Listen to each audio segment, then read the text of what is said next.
Hi, my name is Cindy Cisneros. I'm a creativity coach, and you have found the full tutorial on the Business Basics for Artists courses on creating a sales model. So if you're finding my content for the first time, I'm an artist, I'm a therapist, I'm a creativity coach, and I am giving you a suite for free of business basics for artists so that your art can find the people that want to buy it, and you have the basic tools that you need so that you can make that happen. And this tutorial is to help you create a sales model. Now, if you saw a short tutorial, a sales model is really to help you organize the conversations you're having with your audience and potential buyers so that you can keep track of where they are in the conversations from meeting them to them buying your work. And you want your sales model to make sense and tie in to everything you've done with your business planning and marketing so far. So this tutorial is going to walk you through the basics of creating your sales model. And if you're looking at just the video and you're not already subscribed to the Business Basics for Artists, go ahead and hop over and do that, because this video tutorial goes with a written lesson that while you're listening, you can follow along and look at this information and really absorb it better. Take your own notes, highlight, and so on. Okay, so let's dive right in. The goals of these lessons are to understand sales stages and what they're for, write your own sales model that's going to include sales stages that make sense for you, and then come up with your own strategies to move your clients, your audience that's engaging with you, and nurture them through the stages. And then finally, come up with a system to help you organize and keep track of where your clients are in your sales stages. So let's kind of start talking about what sales stages are. A sales process usually involves several stages that your potential customers are going to go through, from the time that you're first kind of trying to find them in the world all the way through when they become your buyers and hopefully repeat buyers. So I'm going to give you kind of some general stages that may exist, with the idea that you're going to take these and kind of customize them and make them your own in terms of what makes sense with how you generally interact with the people that you're going to make your potential buyers. And I'm going to make this an aside. This is broad. And as you continue to use this, you're really going to make it your own. I know I just said that, but so for example, I have even two versions of this. I have one version for businesses that I'm interacting with that may also help me find potential referrals, and there's stages for that. And then I also have a separate version of this for people who I'm going directly make my clients, and there's separate stages for that. You do whatever you want with it, but overall, I want to start just kind of generally introducing to you what these stages look like. So the first stage might be something like awareness. And this is where clients might discover your artwork, your brand, encounter you for the first time. This might be on social media, it might be through exhibitions, it might be word of mouth, it might be other online platforms, but this is where your potential buyer enters your stratosphere. The second stage could be something like interest. Now, this is where the client is expressing some curiosity about your art or beginning to engage with you. They might visit your website. They might follow you on social media. They might get a lead capture or sign up for your newsletter. A third stage might be something like consideration. Clients are evaluating your artwork, comparing it to other options. They may ask for more information. They might look at reviews. They might compare your work with other artists that they are interested in. And this is about the middle of the stages. They are engaged and they're looking. Now we're moving on to intent. Intent is they've got a clear intent to purchase. This is where we want them to be headed, right? They may reach out to you for more details directly. They may ask you about availability. They may inquire about customization options. Now, as another aside, I said this throughout the Business Basics courses that my point of reference, if you can see these pieces behind me, I'm a visual artist, I'm a painter. So my point of reference for creatives is visual art, but that is by no means to say that these business basics are just for visual artists. plug in the type of creativity that you have. So when I'm talking about they might be comparing your work with other artists, this could be other musicians, this could be other performers, this could be other writers, but this is just me picking a word to give it a frame of reference. The next stage after intent could be something like purchase. And again, this is all written out for you if you're looking at the written lesson while you're listening to this, so you can kind of be following along and considering what these stages might look like for you. Purchase is what we want. This is where they complete a transaction. They've become a buyer. This is crucial for where you build trust. You want the purchase to go well. You want it to be a smooth, positive purchasing experience. And then there could be a post-purchase stage because you want to, after the sale, maintain a relationship with this person. This is important too. You want to follow up with them. You want to nurture this lead. You want a collector. You want repeat business. You could get referrals from this person. So something like this set of stages is ultimately going to be what your sales model will look like. And overall, you're going to want to move people through your sales stages. So consider your audience, consider your products. And these are all lessons that we've already gone through. If you've gone through the business basics in order, think about these things and think about what stages might make sense for me in my business so far.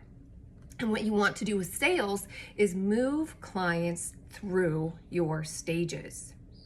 So, for example, what this might look like, if you think about the awareness, how do you move somebody into awareness? You want to have engaging content to create awareness. Now, we talked about a lot of these strategies when we talked about marketing. So your marketing is really important to get people, capture people in that first stage. You might be using social media strategies. You might be using strategies to get people onto your website, showcasing your artwork, sharing your creative process. This is a lot of the marketing stuff that we've spent lessons and tutorials on. Then if you've captured people, then you want to move people into interest. This is where we're building relationships. And this is more marketing stuff too. You're responding to comments and messages, encouraging clients to ask questions, personalizing interactions. You're nurturing and building relationships. Now, this is when we talked about strategies in marketing, you might pick a strategy in marketing depending on which sales stage you're trying to move people through. See how some of these things are kind of connecting with each other? You certainly pick strategies in marketing depending on what goals you have from your business plan. Am I trying to generate revenue? Am I trying to build an audience? But also depending on these sales goals too, they're all connected, right? The sales goals are business goals too, right?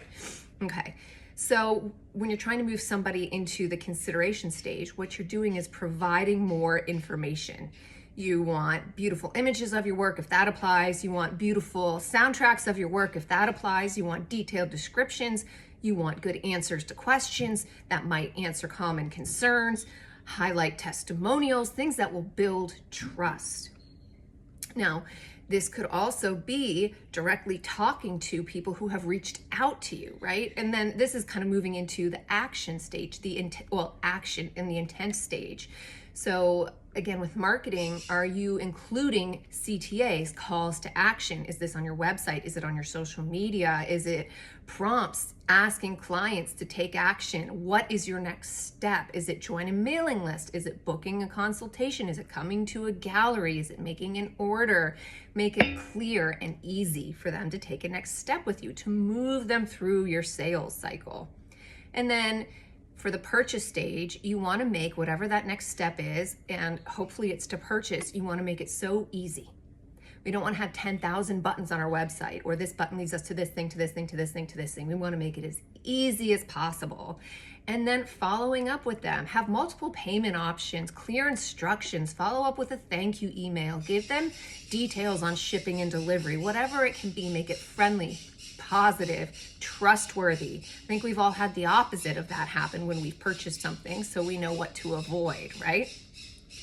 And then in the post-purchase stage, we want to really be nurturing, give them a positive experience, thank them for their purchase, solicit feedback, encourage them to share, do an unboxing. That would be great, right? They repost that on social, or to share on social their positive experience of your show or of your music or of their experience at your cafe or their interactions with you or what have you. You can also send them exclusive offers as now a collector of your work or a buyer of your work, invitations to future events, these kinds of things to encourage them to continue to engage with you. And again, these now are marketing strategies that you can make as part of this part of your sales cycle. So let's take a pause, because we've talked about sales stages and what some of the actionable steps you might do to move people through sales stages. And I want to circle back on how you might write this sales model and come up with it in the first place. And we're going to talk about, again, things we've already talked about with business planning and marketing planning. So I want you to stop and think about what your sales goals are, and think about your business plan. And when you did your financial planning and what kind of money you wanted to make, think about short-term and long-term goals like revenue target, sales volume, or even if you're in a place of expansion, think about what that needs to be. And then I want you to think about your target audience. And I feel like in almost every tutorial I make, I say, think about that target audience, think about that target audience. So once again, think about that target audience. And if you've seen any of these tutorials, I don't need to explain to you again how to think about that target audience. But if this is your first one, think about your target audience, demographics, interests, behaviors, because that's really going to help you tailor what kinds of stages and how to move clients through the stages and interactions. And then once you've thought about your goals and your audience, start to piece together how many stages. There's no rules. I would tell you, when it comes to your business, parsimony is best. Few, less complicated. But one or two sales stages is probably not going to help you. You probably want to have at least 3 or 4, but you don't need 20. So let's try to keep it functional, doable, focused. Start to think about what your stages are. You can use the ones that are here and then kind of tweak them as you go along. And then develop strategies for each stage. Now that's the list of what I just went through with you, of how it can tie back to your marketing, how it can tie back to your business planning, steps you might take to take people from each stage of interaction, from them becoming aware of you to them buying your work. And I hope this is starting to relieve some of kind of this overwhelm and fear of like, how do I get my work from my easel? Again, I'm using art as my reference. My music stand or my audio file or my kitchen or wherever you're producing, to my buyer, because this can be very clear, actionable planning from A to B.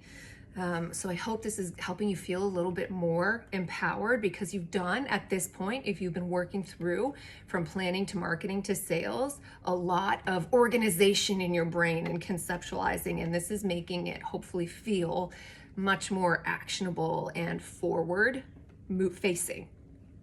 Okay. And then when you've developed strategies for each stage, we always, and I usually have some version of this too in these tutorials, I want you to think about measurement and evaluation. And some of these things in business, I know when I heard them over and over and over, they were kind of cringe for me. And I'm going to give you one that for me was cringe, but I'm going to tell you KPI. KPI is a key performance indicator. Now throw all that away. And otherwise, what I'm telling you is think about, what are the things that I'm going to count to tell me that I'm making progress? Is it going to be how conversion rates, like how many clients that I've moved from one stage to another, or customer feedback, or repeat business, or what is it going to be that I'm going to count to help me know I'm moving forward and that it's working? And it can change over time. So be easy with yourself, but give yourself something so that you can feel you're moving the needle. Okay, the one other thing I want to cover in this tutorial, because I know it's running long, is a tool for tracking your clients and what stage they're in. Because it's going to become important to you as you get more and more client interactions for you to keep track. Oh, I had a conversation with Cindy. She interacted with me on social media, but then she sent me a message. So you probably want to have somewhere Cindy is in the interest stage, and the next time I talk to her, I want to tell her about my upcoming exhibit and try to get her into consideration stage. So you want to keep track of who you're talking to, when you talk to them, what stage they're in, where they're going next, and how you're going to get them there. Just kind of those key things, right? So in business, a lot of times you might have heard, here's another business acronym, but just in case, you may have heard this one around, CRM. Okay, CRM, customer relationship management. Okay, you can forget that one also, but in case you hear it, that's what it means. So for you, think about how do you want to organize who I'm having interactions with, what stage they're in, and what I'm going to do next time I talk to them. And so for me, I'm a simple girl. I use a spreadsheet. For you, do whatever makes sense for you. Now on the written lesson, there's a couple examples of paid software that some of them have free versions that you can toy around with. You don't need to use any of those. These are designed for people who are really heavy into sales. You're welcome to check them out and see if it makes your life easier. If you're really moving a lot of products, it could make your life easier because there's ways for you to track what products that you have listed, what products you've moved, etc. so on. You don't have to do those things. You're welcome to try them out. There's ways to integrate those with things like your email marketing, with your analytics like Google Analytics, with your schedulers, in case you're including like Zoom meetings and Calendly and stuff like that. If you are a person who really likes the tech tools, you can integrate all those things and make them friends. There's examples of some of those things in the written lesson. But the most important thing that you do is pick what speaks to you and helps you keep track of your progress and keep track of it somewhere. So for me, as I said, it is a spreadsheet. But for you, and I'll try to put in the written lesson a simplified version of the spreadsheet that I use for my CRM so that you can use that as an example for yourself to keep track of some of this information. This concludes the tutorial on sales model and sales stages. And the most important thing is give it a try. So create something just kind of loosely, generally. I'm sure you've had some conversations about your artwork with, and again, I'm saying artwork because I'm an artist, about your creative work with organizations, with individuals. Take a couple of those people and toy around with what they might look like in your spreadsheet or whatever you're using to manage and keep track, and toy around with what those stages might be for you and what actions you might take to help people move through stages. You know, whether you spread out a big piece of paper or a whiteboard and just kind of try sketching some stuff out until you feel kind of the dust settling in your brain and things making sense and clicking in with all the other work that you've done so far. And when you feel like things are starting to hum along, congratulations, this is exciting for you. If you need help sorting things out, you're feeling frustrated, please reach out to me. I would love to help you.